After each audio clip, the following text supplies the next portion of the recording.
gathered on a somber note because we've seen it happen once too often. Saurabh Kalia, Naik Hemraj. Now 2 martyrs have been added to the list. Their head names, and you can see them on your screens. Head Constable Prem Sagar of the 200th Battalion of the BSF and Naib Subedar Paramjit Singh of the 22 Sikh Regiment of the Army. Killed, as per our Army statement, after the Pakistani border action teams crossed the LOC 200 meters into our side after shelling an RPG fire. And after they killed these 2 Jawans, they were mutilated with a knife. India has promised appropriate responses. What should that appropriate responses be? And what can we do given how often this is now happening? We have that conversation tonight over the next 1 hour. Before that, listen into what the Defence Minister had to say.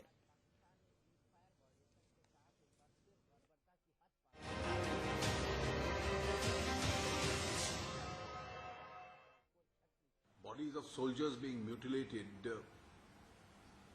is an extreme form of barbaric act. The Government of India strongly condemns this act, and the whole country has full confidence and faith in our armed forces, which will react appropriately to this inhuman act. The sacrifice of these 2 soldiers will not go in vain.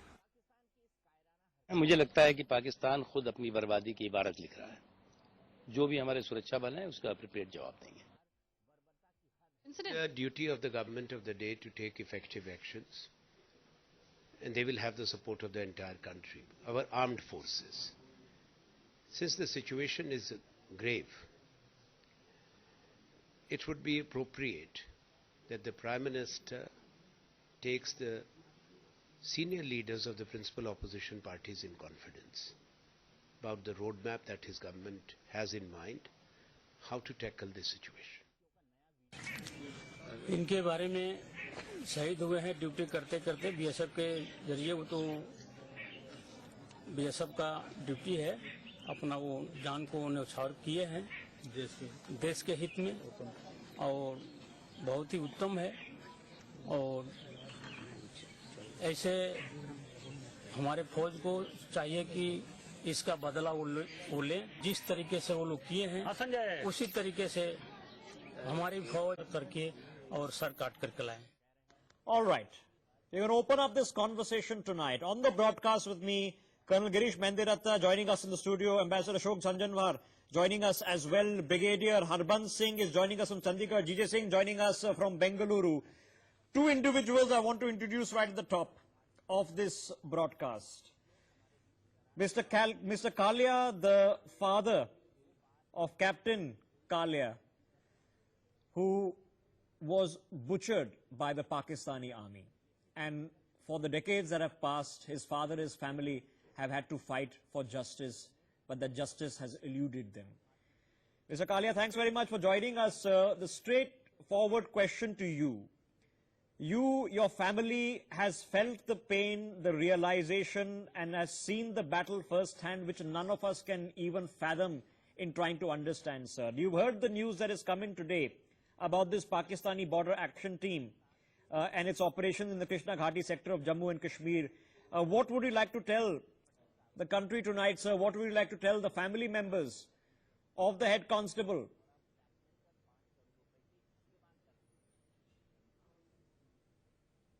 In case you see the history of 70 years, this is not the only incident of its type that Pakistan has taken. In fact, Pakistan is habitual in doing such heinous crimes. True. So India has to act accordingly. Not with a mixed action. Sometimes we treat Pakistan as a friendly nation. Sometimes we say no, the Pakistan is our enemy. There should be absolutely clear cut intention of India.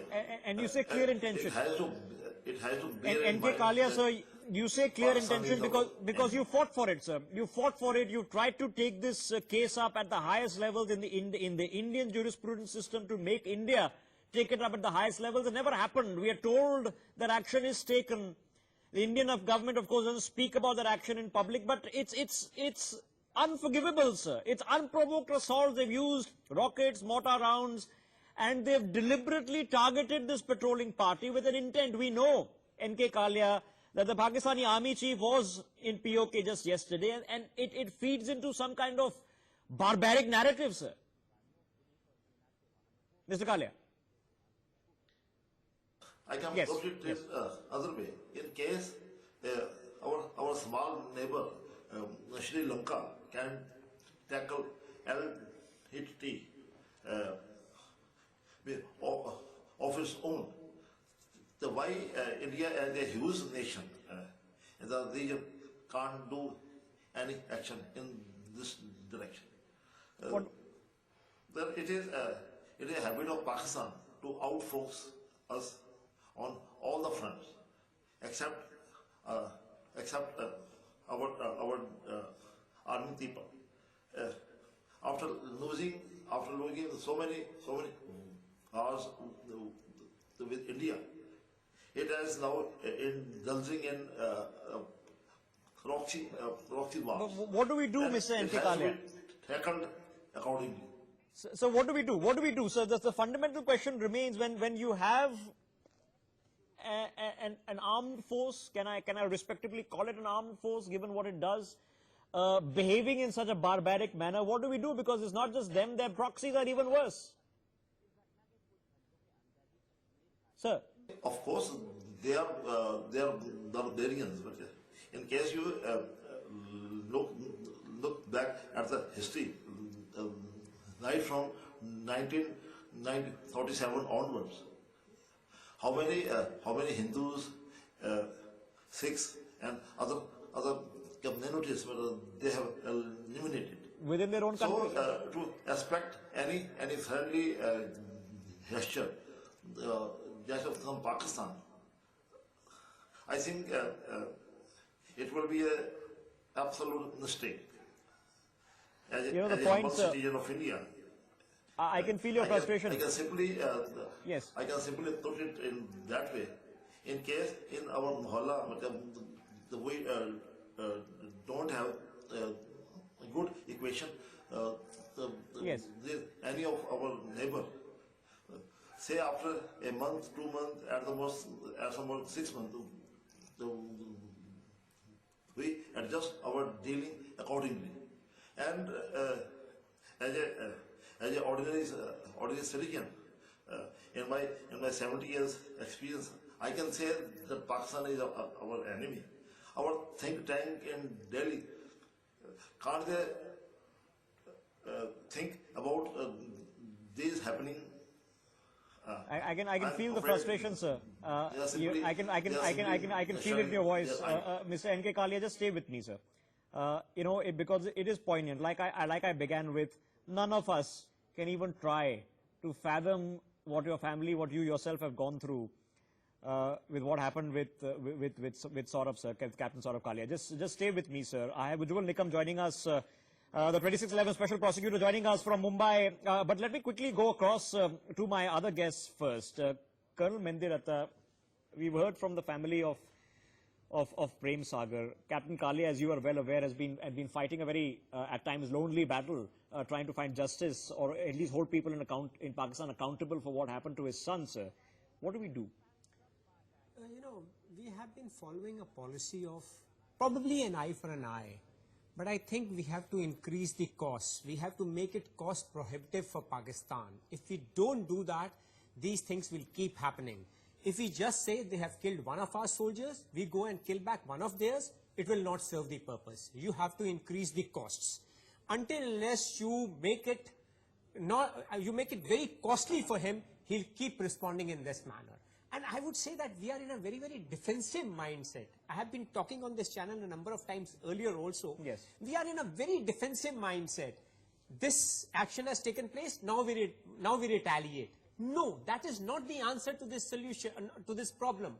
The answer is we have to get into a proactive stance. Yeah, so when you're seeing the build-up happening, when you're seeing these people crossing over, Yes. when you're seeing the camps being built, and I'm presuming we at least have enough intelligence in form of satellite photographs that can spot the camps, something catastrophic is a lot of the word, a lot of people, Colonel Mendiratta, have been using today, catastrophic response. Absolutely. I mean, we have to do it in a manner that he never gets up to bloody retaliate thereafter. Let me say that we have to do it in a very, very concerted, very, very effective manner. We know the camps. These are all temporary structures. But sure, they are within our missile range. Sure, they are within our guns range. I don't think it's capabilities. Of course, about intent and what is practical. Let me invite the ambassador. Ambassador Ashok, the bottom line is it seems to work out in Pakistan's narrative. It's been going on for too long. We've had these conversations for too long. It is not a coincidence that there is a war going on between the Pakistani civilian establishment and the Pakistani army. Not a coincidence that just yesterday, Bajwa shows up in POK and pretty much within about 14 or 18 hours of that, this is what happens. And Pak, of course, calculates it because any outreach that's happening with the civilian government doesn't happen then, and India has to retaliate. How do we break that cycle, sir? You know, one, you have made several points and several valid points. Let me take the last one that you made first. That is in terms of the dissonance between the civil administration and the military administration in Pakistan. I think they have seen that Nawaz Sharif is down, both with Panama Gate, also in terms of, you know, he had to sack his foreign policy advisor, Tariq Fatemi. On instructions, yeah. Yeah, basically because of what had happened after the surgical strikes when discussions between the civilian administration and the military were leaked out, and it had leaked out from Nawaz Sharif's office. So basically, I think this is an attempt to give a message domestically by General Bajwa that it is army which can really protect Pakistan and which is the guarantor of the security. No, as a nation, can we, how long can we wait? No, okay. Indira Gandhi understood Bhutto's problem in 72. We kept on understanding. How long do we understand, sir? No, Rishabh, you asked a question, so I'm responding to that question. Yes. The other aspect that you mentioned, how long, what do we do? I tend to agree with what Colonel Mendiratta has said, that we need to pay it back to them, not in the same coin, but manyfold. That having been said, and you know, not only in terms of across the line of control, across the you know, international border or whatever it is. Yes. But you know, initially we did say that if there is an action from that side, we will respond and retaliate at a place and at a time of our choice. To keep Pakistan off balance, we need really to do two that. Things, and we've had these conversations before, but the two things that come out of this, one is, of course, that there has to be either at a catastrophic level or escalated level a response to the enemy that is behaving in such a way. The second is the unpredictability of the response. It can't be predictable that, fine, we have a ceasefire violation, so we'll get 10 shells back from the other side. It has to be unpredictable, which is what the surgical strike was supposed to be about. G.J. Singh, let me get you to the conversation, sir. As a country, we're wondering, there are certain things we can't be told on what is actually going to happen or what is happening on the ground as much as we are speaking. But as a country, we wonder, how does Pak get away with it every time? Sir, how do we righteously make them answerable for this?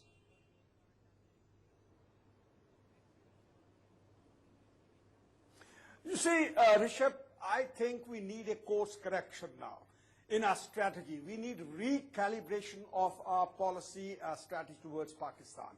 Because Pakistan repeats its script and setting and this story time and again. This is happening on a regular basis, as you said. And the whole country, the nation is looking out for out-of-the-box solution to it. Something, as you earlier very rightly put, a catastrophic, something different, something which makes an impact on Pakistan. And I think the right thing will be that we open out our LOC, which is towards Jammu, which of Pakistan occupied Kashmir, because that Pakistan occupied Kashmir is ours. Exactly. And this line of control is only holding ceasefire between the two armies. We are only fighting a war which is continuing. See, when in 71 we had the ceasefire, that was intense fighting. But thereafter we continue to fight even to date. Aaj bhi, we are carrying on with the heavy artillery fire on them. We have stepped up the volume of gunfire on them. It's a war which is going on. And let's call it that. So let's use Occam's razor, sir. Let's by process of elimination. carrying out DJ saying, let my process of elimination guide this stronger conversation basis. into something proactive. Yes. Let me get Brigadier Harbans Singh into the conversation. Brigadier Harbans Singh, explain first to our viewers who are wondering, how is it that after years and decades and thermal imaging cameras and the ability to actually mine the LOC, to barbed wire the LOC, that this logic of having a defensive line doesn't work. The Maginot line didn't work, the Siegfried line didn't work, the Friedrich line didn't work, the Atlantic Wall didn't work. Why can't the LOC work, sir, as a barrier to stop these people coming in the first place?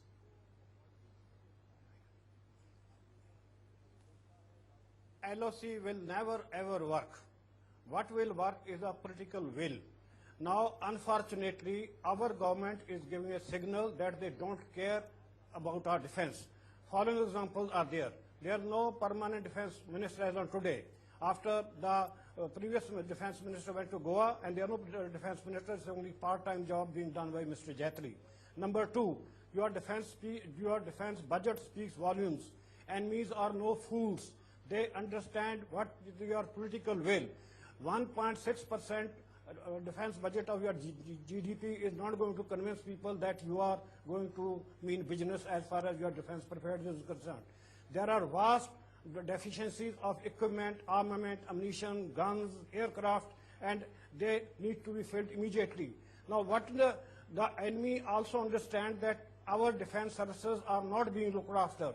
Despite people sitting on Jantar Mantar for last about 2 years about proper OROP not having been given, nobody has talked to them. NFU has not been given to defense services. Defense services have been degraded in the 7th Pay Commission. All these are messages which enemies are picking up. Okay, and from so these messages, there are symptoms across the board that need urgent remedy. And you're taking the larger picture of this, sir. And I'm just going to pull it back to a focus, and I'm going to get Colonel Mendiratta into this. Colonel Mendiratta, on the point that I'm making, first let's explain to people who are watching tonight why, as a defensive posture, the LOC hasn't worked and it can't work.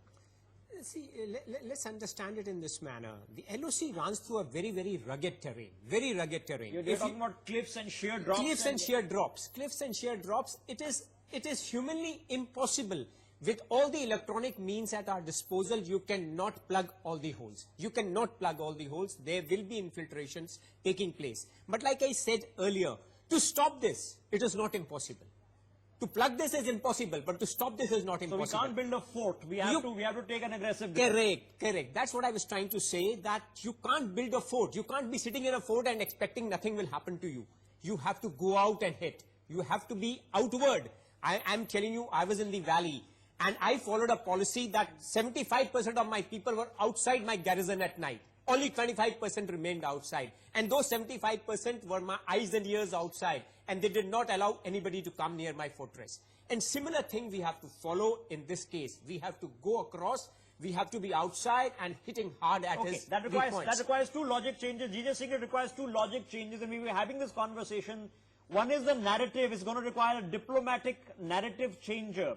And it's going to require discourse domination to get this perception hammered in the global community that for India, POK is Indian soil. Any operations are not spreading into somebody else's turf. It's very much our turf. It's going to require that discourse domination to that be hammered in.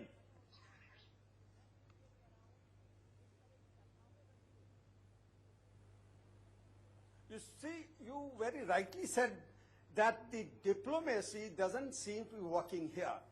Diplomacy has been rebutted by Pakistan. Pakistan is now sending a subtle message to us. All along, in fact, it has been sending that we talk about isolation. They say, what are you talking about isolation? You deal with us in a military way. They are looking out for a military way for them to be dealt. So this is one aspect. The other thing is that if we want to tackle this kind of incidents not taking place in the future, we will have to hit the source, where it is coming from. It is coming out from those Pakistani occupied territories, terrorist camps. Yeah, well, which are the terror hub of the world? I mean, nobody is being naive about it anymore. Nobody's in denial about it except for the Pakistanis themselves. Okay, G.J. Singh, let's get the diplomat's opinion. Ambassador Ashok, on a fundamental, it's going to require... Air power has to be brought into. Look, if you have to think strategically different, it's going to require emphasizing this narrative of what India's position is across the globe and not be dictated or have the position dictated to us.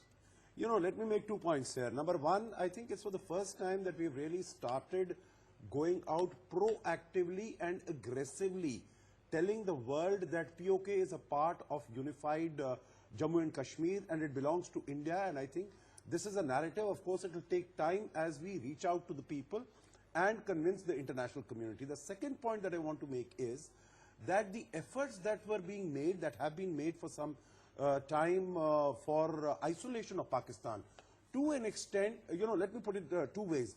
Number one, because of the strategic position of Pakistan, it will not be possible to completely isolate it, particularly when it has friends like China behind it. And I think it is basically because of countries like China that are sort of, you know, backstopping it, that it is able to take such actions as it is able to do.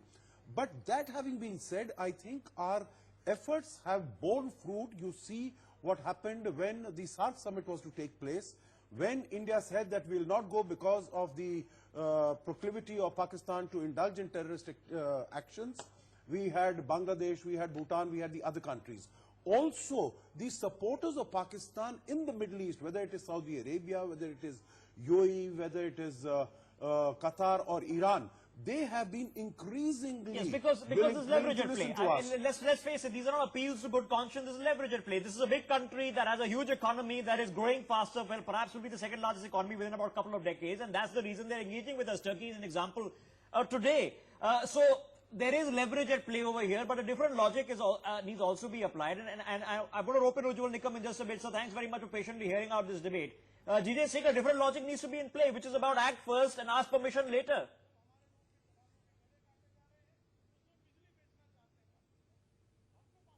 Now it is a high time. Okay. To take I was asking the question of G.J. Singh. G.J. Singh, Mr. Nikam, just stay with me. G.J. Singh, take that. Act first, ask permission later. This is not the...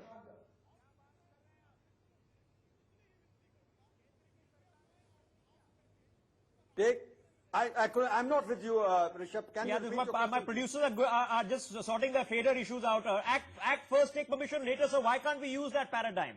Why is it about creating an environment first?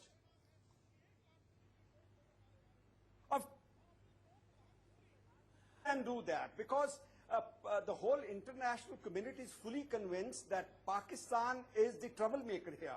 Pakistan is the one who is creating problem not only in India but with its neighbors, whether it is Afghanistan, it's Bangladesh, even as far as Malaysia and Saudi Arabia. So their footprint is everywhere. Now, for example, I just want to bring in here, at the time when we carried out surgical strike last September, the whole international community was with us. They were congratulating us that we took action. We took a proactive action. So therefore, I think the whole international community is with us when we deal. Yeah, but how do we solve this suicidal game? Therefore, we can go How do we solve this suicidal game? Let me get the ambassador first. Ambassador showed the suicidal game that Pakistan keeps playing. That okay, you'll take action. That escalate the situation. The more you escalate the situation, the more we can beat our chest in the international community. The more the lever tilts against you. It's the same logic. How do we break it? You know, I don't think it would be right to say that we are beating our chest when an action of this nature takes place from Pakistan. When Pakistan goes and does that, every time we escalate it, they say, oh look, Kashmir is an important issue, it could blow up any time, and then they force the world community to start interfering. I think the discussion that has been going on here and what some of the commentators have mentioned, I think there needs to be a course correction, there needs to be some thinking out of the box. I agree with General Singh what he said. As far as surgical strikes, the world was with us. Even on 26/11, if we had taken action of that nature, I think the whole world would have been with us. This is going to be a long debate, and we're going to have it tonight. We're going to have it tonight. When we talk about course correction, the three things that we need to course correct on, let's examine them. Ujjwal Nikam joining us on the other side. Short break. Back with you in 2 minutes to find 3 things that need to change. Something substantive. And no one has perhaps felt the frustration of having to deal with Pakistan that I'm sure the viewers of NewsX are feeling tonight. The anger and the frustration. Then Ujjwal Nikam, who successfully, under the law of the land, under a civilian trial, public trial, prosecuted Kasab, but had to deal with an intransigent Pakistan that refused to even claim him. Ujjwal Nikam joining us on the broadcast tonight. It's a straightforward question. What should be our response? Ujjwal Nikam. Now it is a high time to take a very strong action against our enemy country for two reasons. This is not the first cowardly attack of Pakistan army troops, but not only that, today they have mutilated the dead bodies of 2 soldiers, but again the Pakistan has made a denial statement saying that in a crossfire 2 Indian army Jawans were killed. This is absolutely false story, because now whether a particular act of mutilated or not, that can be decided with the help of the medical jurisprudence. So even if the Pakistan is now denying, the medical jurisprudence is completely will prove it, that how the Pakistan barbary act deserves to be condemned throughout the globe. Now what action we will require to take? Whether army response, because the science says every action has a reaction. So whether the army's strong action is needed at this juncture, or whether United Security Council should take a very strong step against the Pakistan's this barbaric and heinous act. So therefore now, but won't that be living in hope, sir? We have to make an appeal to the United Nations Security Council simultaneously, and our army has already said that they will give the befitting reply, and I am very confident on the ability. So we are expecting some response. But what, Ujjwal Nikam, the debate we've been having, sir, and I know you've been listening into a bit of it, but the debate that we've been having is trying to find out what exactly needs to be done. Now we can live in hope, as Nehru did in 1948 on the United Nations. The army is certainly going to respond in some way. But the question that we are having is we can't wait for this to happen. Another week later, 2 weeks later, some terror attack or an infiltration attempt or such kind of barbarism to happen. When we talk about international pressure that needs to be increased, what strategy do you see, sir? Because you've been in the thick of things, of all sorts of pressure from the US, David Headley, the tapes and all. You've seen it, sir, from the inside out. What can actually work, Ujjwal Nikam, with Pakistan? See, frankly speaking, the Pakistan is not bothering at all the international conventions, and so far as the Kulbhushan Jadhav is concerned, the Pakistan, the National Security Advisor Sartaj Aziz said that they are not bound by the Geneva Convention, they will not give any consular access. That this complete act of the Pakistan goes to prove that they are not bothering at all what the international community is going to say against them. The mute question is, on what basis Pakistan is behaving in a very unruly manner, rudely manner with India.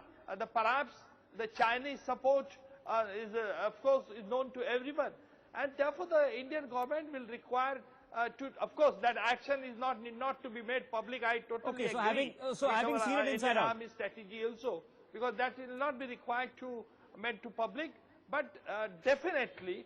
But my question strategy will require to be adopted so as to put the pressure on the Pakistan, so that Pakistan but the question and again I say, Ujjwal Nikam, having seen it inside out, having seen the failure of proposal after proposal, the dossiers don't move them, the evidence doesn't move them, international pressure doesn't move them, because when you have a suicidal mindset in a certain league, and you have a mindset that we can hold the world hostage by threatening to blow ourselves up, on the other side, it becomes very difficult, intractable. But my last question before I let you go, and I know you have to go, Ujjwal Nikam, military response as far as you're concerned, having seen all the other options, that's it? So far as my purview is that our army will take necessary response action, there is no doubt about it. Yes. But at the same time, we have to take a very diplomatic action against the Pakistan, and we have to adopt such other measures which are legally available with us to tackle Pakistan, because the Pakistan is not going to listen in a very simple manner. I am telling you, this is my experience. So far as the trial of 26th November is concerned, Ajmal Kasab, that David Headley, in spite of very strong evidence given by us, that how Pakistan is and by the Americans, sir. You were there, you were in Washington. But Pakistan is overlooking all the evidence, Boston, yes. And Hafiz Saeed in Pakistan is roaming around and making a very revolting statement against India. Zakir Rahman Lakmi is at large. So they are not, you see, whenever the ex-Navy officer, Mr. Kulbhushan Jadhav, they have, you see, kidnapped from you're preaching to the choir, saying that Ujjwal an Nikam. Indian spy.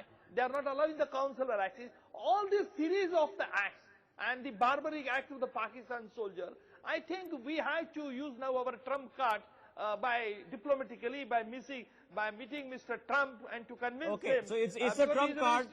At least on one thing we can agree. This is my person reading about Okay, it. Ujjwal Nikam. And once we can convince the American administration that you control and check Pakistan. Otherwise, we don't know. India is a larger country in Asia. India is a powerful country. But India is a very peaceful country. Indians don't like to attack on anyone for no reason. And therefore, Mr. Trump should be convinced, firstly. And therefore, if you want control, then we are in a position to control. Yeah, there's a message of don't mess with us. International platform, we should not be the uniform in taking action against the Pakistan. They have killed our 2 soldiers. We have taken the surgical line. No, these are the ideas of the military. Okay, it has to be that message. Okay, and I'll take that away from what you're saying. Ujjwal Nikam, that has to be don't mess with us. And that message has to go across. Ujjwal Nikam, I know you have to go. Thank you, sir, for putting your quick points across. Let me come back to this. Colonel Mendiratta, let's home down on a few things. I've got about 20 minutes left. Let's home down on a few things. Number one is what we've been talking about, having a greater price to pay. It has to be a catastrophic price to pay. So we need to see an escalation that is inevitable, sir. Absolutely. Let me start at the highest level.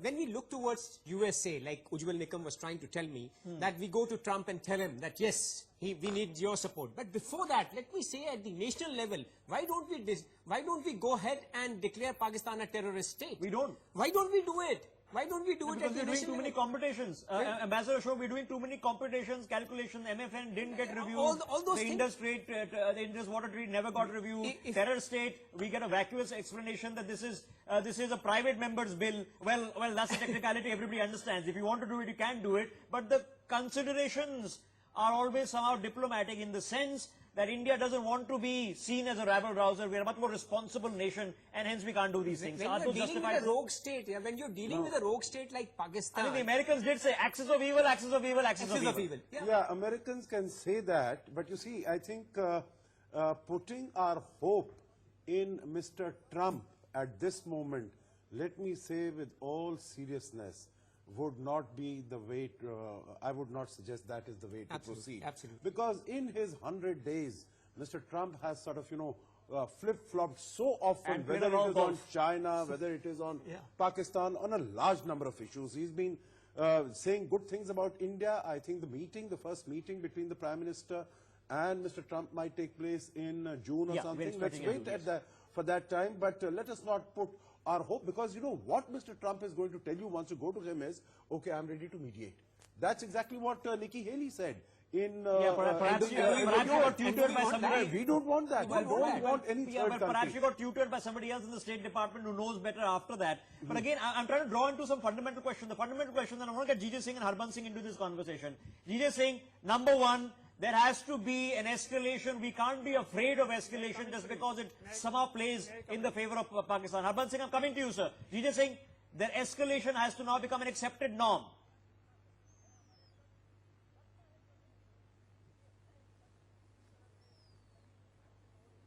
Yeah, you see, what we are looking out here at this moment in time is that we want to carry out a pulverizing action against Pakistan which shakes them. And let me tell you, we have got an array of weapons. We have got helicopter gunships, we have got missiles, we have the capability, air power to strike them precisely where we want to without much collateral damage. We have got a very strong army, our army is well motivated. So let's home this in. So, okay, I'm trying to home it in, GJ Singh. If number one, sir, is an acceptability and our ability to defend on a global stage an escalation that is warranted, that'll be number one. And number two becomes us, including us right here, putting out that narrative that we can't look at the LOC as some stop. It has to be seen as the state of Jammu and Kashmir, as the map shows it to us, our territory for our army to operate in against a terrorist force. Will that be number two, sir?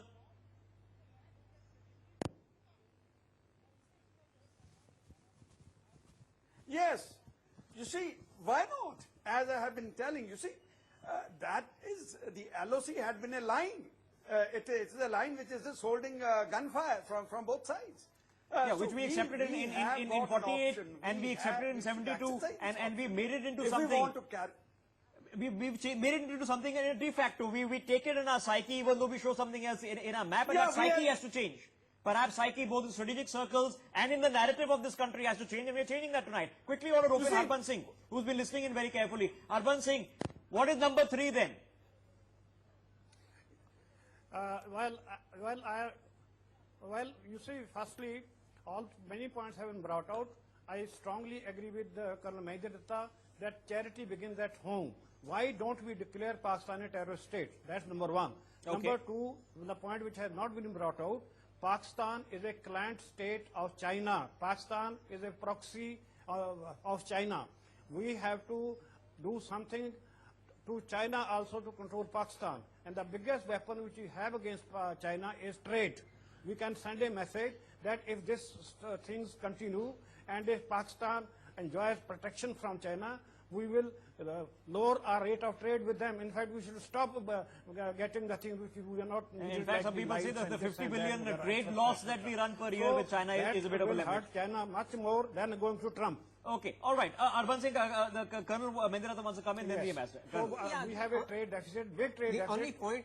The only point which I want to bring out here is what Colonel G.J. Singh has said. He says the LOC just should be treated as a line. I agree with that. Treat LOC as a line only. It's merely a line. But my point is, if you physically transgress that line, you are crossing that threshold. And if moment you cross that threshold, it's an all-out war. Are we ready for that? Okay. But using technology, when I say using technology, I mean using missiles, using long range. You're talking about BrahMos and all the fancy stuff you're told we have. We have, and we can go and blast off those. Okay, so you're saying let it not be crossed physically, but you can definitely fire across the LOC and change the narrative. Okay, all right. The ambassador wants to come in. Ambassador. Yeah, basically, I think just to add one sentence to what Colonel Mahidadatta has said, let's not put boots on the ground on the other side of the LOC, but I think besides that, do everything that is possible to we've come down. But let me make my point that I was making. One is, as far as the Indus Water Treaty is concerned, we'd had discussions, but there are several possibilities that are available to us, and I think we are moving in that direction. Now, all those things, whether we have to construct the reservoirs on our side. The problem, Ambassador, is we talk about it when you can't get Punjab and Haryana to agree on a canal and let the water flow into Pakistan. These are fundamental questions that have to be taken at a strategic scale. Perhaps we don't, and that's a problem here. No, that might be true as far as the government in one state will say we will not give it to another state. We let the water flow into Pakistan, even if it's excess water. As far as SYL is concerned, that might be true. But I think as far as the rivers that are going into Pakistan, I think it requires infrastructure to be built on the ground. There is a unanimity within our side that whatever is the possibilities that are available. But the Chinese did it on the Brahmaputra. You kept watching and they kept saying run of river, and they build the dams and literally deal with it. There has to be a logic of getting it done, actionability on the ground. People have to see action, not blueprints. Have it built. The dam has been built. The LOC has been strengthened. Some actionability. We talked about 2 or 3 things. Colonel Mahidadatta, come to the next. We talked about escalated action and being willing to deal with the fact that escalation comes with the repercussions. Diplomatically, we should be able to deal with them. Number 2, of not looking at the LOC as a fixed line, without putting boots on the ground, being able to fire crosses. What's number 3, sir? The most important thing which I want to say here is that besides these 2, we have been doing a lot of fire assaults. You would have heard since morning we have been doing that fire assault. As a matter of fact, I remember my good old days when I was in the army. That fire assault. You're talking about not firing for the hell of it. Yeah, which means substantive just retaliation. Count the number of rounds fired. This is actually to target something. Correct. It has to be substantive retaliation. And when I say retaliation, it has to be proactive retaliation. It has to go on the ground in a manner that it annihilates everything across. That is how it has to be. Okay, it has to be. G.J. Singh wants to come in. G.J. Singh. Rishabh. Yeah, you see, what I want to tell Colonel Mahidadatta is that if we continue to follow what we have been following before, now we are probably, traversing the same course, what we have been doing earlier. It just merely becomes a, what you call a media event. We start discussing it in our studios, we start a series of debates, we come out and give our views, and thereafter it just ends. Okay. Sir, You there has see, never been a unless and time. until we break. Sir, there has that never been a cycle, as time you said when we in the have beginning. surgically targeted his camps across. Okay. There's never been a time. Let's clarify a few things. And if we continue with the dossiers, Okay, so let's clarify, Jijit Singh. Let me clarify it for people who are watching this. There are people who are operating on the ground, which are the army commanders in the Northern Army Command and in the Krishna Ghati sector tonight, based with their headquarters in Undapur, who know best what to do on the ground. There are people who understand intelligence and know a better situation of what's happening behind the scenes who will make a strategic decision. Our job here, as the analysts sit, and outside government, outside army and in the media, is to ensure that the narrative is being communicated to the country, and by there the country to the world, and the narrative thought process has to change. That's what our job tonight is, and let's stick to that job. Ambassador, we've been talking about 2 or 3 things, and substantive things which are in the public domain. What the army should be doing exactly, we can't comment on, let the army commanders do it. But when we come about the third thing, what do we look beyond on Pakistan, beyond the firing across the LOC, beyond looking at catastrophic responses? I'm coming to you, Brigadier Harbans Singh, immediately after this. You know, basically, I think if we take military response is one part of it, we have to have a multi-pronged approach as far as dealing with Pakistan is concerned. So military action is one part of it. Then we also, I very strongly feel that doing something on the Indus Water Treaty is an option available to us, which we need to utilize. I will say the most favored nation aspect is not something available, so we should really forget about it, because it's going to be more symbolic and it is going to hurt us more than it is going to hurt Pakistan. But Indus Water Treaty is something that we have an instrument, that we have a weapon. In diplomatic circles, sir, how much do we need to protect this holier than thou image? That, oh, we are giving MFN, we are holier than thou. Why do we need? Why can't we be realistic about this? We are being very realistic. I think when we are reaching out, whether it is, when the Prime Minister goes to every G20 session, he speaks at the big session. I think in all honesty that is happening, but this logic that we retain the MFN status because we want to send the message to the world that we are holier than thou. Okay, Jijit Singh, I'm coming to you. Harbans Singh, if you wanted to come in, Brigadier, go ahead.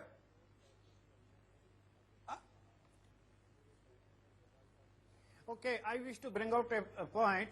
You see, everything flows out of the national aim. Pakistan has made it very clear that their national aim is to break India into a manageable size. And they are doing about it through various means, inside and outside, on the border and in Kashmir and everywhere else. What exactly is our national aim against Pakistan? Okay, I do not know. But what we can, at least some part of that should be to do something in Balochistan to make them pay in the same coin as they are doing in Kashmir. We must do something at a much bigger and larger scale dismemberment of Pakistan, Balochistan, so that they feel the taste of their own medicine. That unfortunately.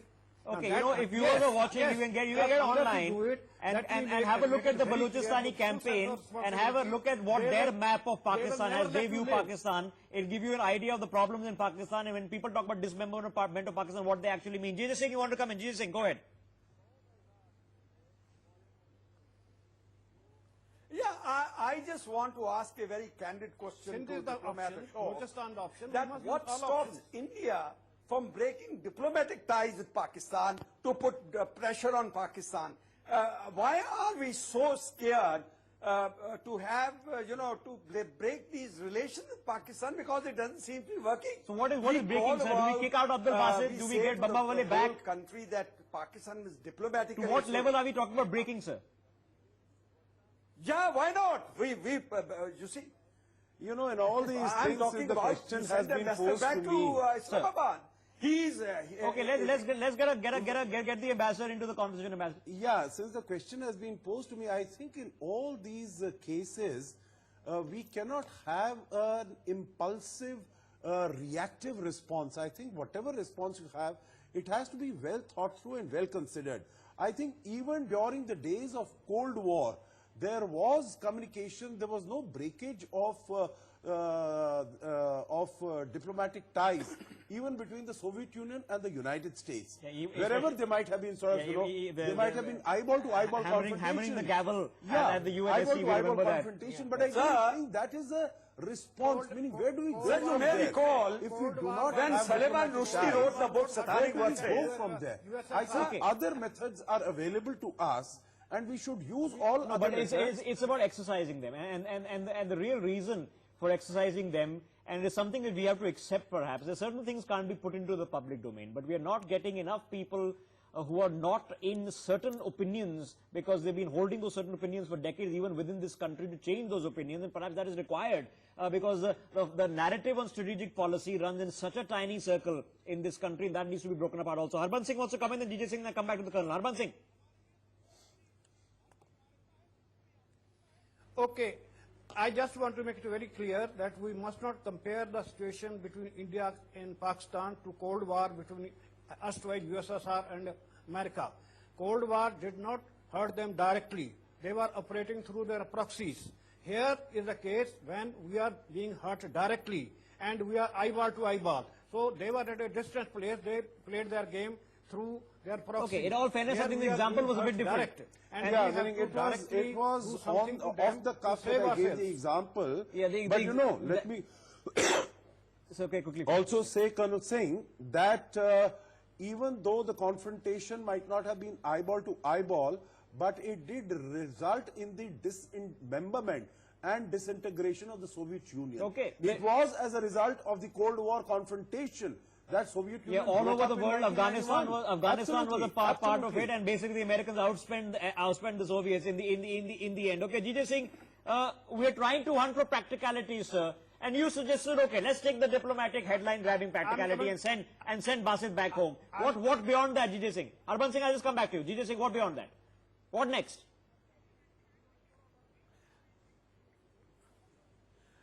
You see, what is happening is that we have given the Pakistan the most favored nation when it comes to trade. We are continuing our relations with Pakistan when it comes to the other what you call Peace Ki Asha, Aman Ki Asha Brigade, and exchange of. No, what I want to say here is that the sacrifice and nationalism is not the sole responsibility of the soldier. No, agreed. We put everything on a soldier. It's agreed. It's agreed. That is the premise we are operating on, so without a doubt. He's not fighting Without a a doubt. personal war. That's the premise. I'm running He's short not of time. fighting a Gentlemen, this personal debate battle with continues on the other side. I'm running short of time. I want to We make have winding to be comments unified as a nation. on this aspect of it. We've tried to have an educated conversation so that we can come up with something. One is a narrative that has to be hammered home. We are operating in soil that is ours. That is India's, is Indian soil in what has to be anti-terror operations, not battling a foreign enemy, at least in terms of mindset that has to come in. Colonel Mendiratha, we've been talking about catastrophic action. What beyond that? What's the third formula? No, the formula is absolutely limited to catastrophic action. Let me tell you that in case we can resolve this issue as far as POK is concerned, it is our territory. And any operation there, less the boots, like I had agreed with the ambassador, less the boots, if he can go there and finish off their terrorist camp, their proxy war at least will finish. The valley will become quiet and we'll have a more leeway to play around with Pakistan. Okay, more leeway, Ambassador. In addition to the military action that we've been speaking about, I think in parallel what we need to do is bring up the Balochistan narrative, because I think we started on 15th August. Let's get we there. need to take there. So let's get there. Balochistan narrative. You mentioned the Indus MFN, Water Treaty. You mentioned Indus Water Treaty. We've been relatively successful in getting Afghanistan and Bangladesh already on board.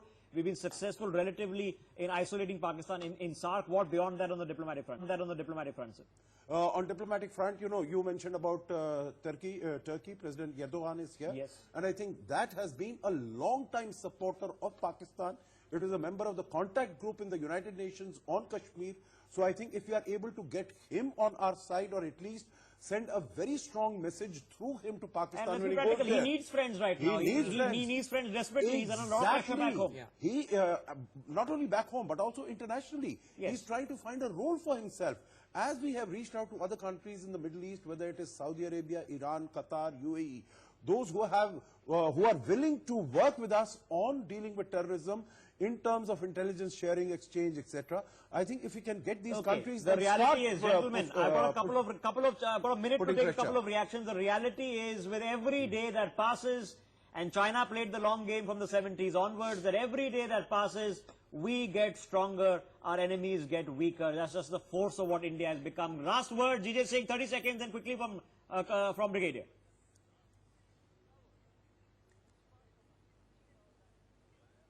Yeah, if we need to go on escalation ladder, we should not be scared. And we should go whole hog out with Pakistan, because Pakistan is not going to learn a lesson, because I think that if required, if time has come to go for full-scale war, we should go ahead with it, because the wisdom says to everything there's a season and a time for every matter under the heaven, a time for peace, a time for war. Okay. I think we are being pushed towards war. We are being pushed towards that war zone. We are being, provoked every day. I don't want to be accused of warmongering, sir, but your point is well made. Your point is well made. I'll leave the last quick word. Okay, I'm completely out of time. I need to take a break, gentlemen. This fundamental thought remains very, very simple. Quickly, sir, 10 seconds. I'd like to make a statement. I'll make a submission. In 10 seconds, I'll make a submission that Pakistan was made on the basis of two-nation theory. That theory failed in 1971. Pakistan has no business to exist. We must break Pakistan. That's okay, dismemberment of Pakistan as a policy. Okay, gentlemen, I'm out of time. We slip into a short break. The debate continues on the other side. Stay with us.